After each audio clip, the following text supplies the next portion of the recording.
प्रियंगुकलिका श्यामम रूपेण प्रतिमं बुधम सौम्यम सौम्य गुणोपेतम तम बुद्धम प्रणमाम्यहम। नमस्कार, जय श्री राम साथियों। प्रिय दर्शकों, वक्री बुध का धनु राशि में दिनांक 31 दिसंबर 2022 को गोचर होने जा रहा है, जहां ये 18 जनवरी तक वक्री अवस्था में रहेंगे और उसके बाद ये मार्गी हो जाएंगे और मार्गी अवस्था में ये 7 फरवरी 2023 तक रहेंगे। प्रिय दर्शकों, वक्री बुध का धनु राशि में गोचर सभी 12 राशियों के जीवन में कुछ ना कुछ प्रभाव डालेगा, कुछ ना कुछ बदलाव रखेगा। तो सभी 12 राशियों के लिए क्या कुछ खास रहने वाला है, इस विषय वस्तु पर हम प्रकाश डालेंगे और इसके नकारात्मक प्रभाव से कैसे बचा जाए। ये जो राशिफल आप देखने जा रहे हैं, ये 31 दिसंबर से 7 फरवरी 2023 तक का राशिफल है। इसमें बुध वक्री भी होंगे और 18 जनवरी को मार्गी भी हो जाएंगे। तो सभी 12 राशियों के लिए कैसा रहेगा फल, नकारात्मक दोषों से कैसे बचें, क्या क्या ऐसे दिव्य प्रयोग हैं जिनको आप कर सकते हैं। साथ ही साथ दर्शकों, एक चीज और बताएं कि यदि आप लोग हमसे दिल्ली में मिलना चाहते हैं तो प्रत्येक माह आ रहे हैं। जनवरी माह में 7, 8 और 9 जनवरी को हमारा दिल्ली आगमन है, तो वहाँ पर आप हमसे मिल सकते हैं और अपनी जन्म कुंडली का विश्लेषण करवा सकते हैं। साथियों देखिए, वैदिक ज्योतिष में बुध को संचार का, कौशल का, ज्ञान का, क्षमता का, वाणी का कारक ग्रह माना जाता है। अनुकूल बुध जो है, जब अनुकूल अवस्था में होते हैं तो ऐसे जातकों के अंदर ये सभी विशेषताएं पाई जाती हैं। वहीं दूसरी ओर जिन जातकों की जन्म पत्रिका में बुध देव कमजोर या पीड़ित अवस्था में होते हैं तो कहीं ना कहीं उनमें डिसीजन मेकिंग की कमी पाई जाती है, कहीं ना कहीं ज्ञान की कमी पाई जाती है। उनका जो विश्लेषण क्षमता होता है वो थोड़ा सा कमजोर होता है।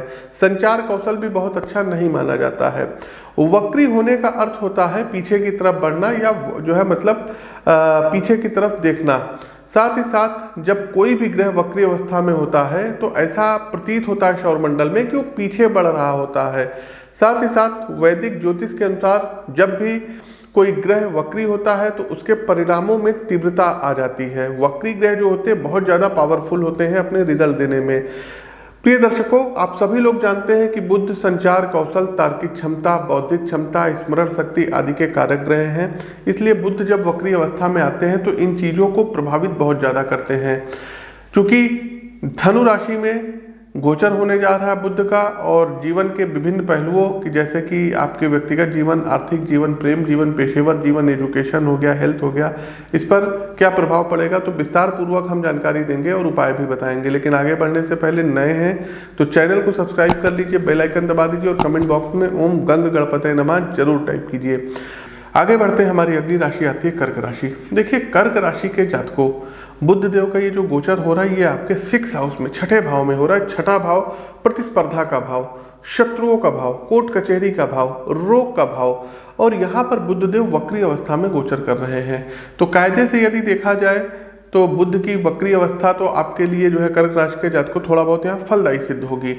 आपको आगे बढ़ने के कई मौके अब मिलेंगे और आप अपने सभी प्रयासों में सफलता प्राप्त करेंगे। लेकिन ये भी हो सकता है कि एक सफल पेशेवर बनने के बाद भी आपको संतुष्टि ना मिले, आत्मसंतुष्टि आपको ना मिले। साथ ही साथ आप खुद का कोई व्यवसाय चला रहे हैं तो वक्री बुध का धनु राशि में गोचर आपके बिजनेस आइडियाज, आपके बिजनेस पार्टनर का ध्यान आकर्षित कराएंगे। गोचर कालखंड की अवधि के दौरान आर्थिक रूप से आपको पैतृक संपत्ति से भी धन लाभ प्राप्त हो सकता है। आपका कोई लोन यदि आपने बैंक में अप्लाई कर रखा है तो लोन पास हो सकता है। व्यक्तिगत जीवन की बात करें तो जीवन साथी के साथ आपके संबंध बहुत ही अच्छे रहेंगे, सौहार्दपूर्ण रहेंगे, स्वास्थ्य बेहतर रहेगा। साथ ही साथ आपके घर पर कोई वैवाहिक प्रस्ताव भी आ सकता है। उपाय के तौर पर करना क्या रहेगा तो प्रतिदिन दुर्गा सप्तशती के अर्गला स्त्रोत का आपको पाठ करना रहेगा। साथ ही साथ शक्कर मिश्रित आटा ये आपको बुधवार वाले दिन पीपल के वृक्ष के नीचे चींटियों के लिए डालना होगा। तो साथियों, हमारा ये कार्यक्रम कैसा लगा कमेंट बॉक्स के माध्यम से हमें अवगत कराइए। नए हैं तो चैनल को सब्सक्राइब करिए, बेल आइकन दबाइए। हर महीने दिल्ली आगमन हो रहा है, इस बार भी 7, 8 और 9 जनवरी को हमारा आगमन है। तो इच्छुक दर्शक यदि अपनी जन्म कुंडली का विश्लेषण व्यक्तिगत तौर पर करवाना चाहते हैं तो आपका स्वागत है, आकर के अपनी जन्म कुंडली का विश्लेषण करवा सकते हैं। स्क्रीन के दिए गए नंबरों पर संपर्क कर लीजिए। अपनी वाणी को विराम देते हुए ज्योतिष के इस मंच से मैं पंडित आशीष वत्स आप सभी प्रबुद्ध साथियों से विदा लेता हूँ। नमस्कार, राम राम।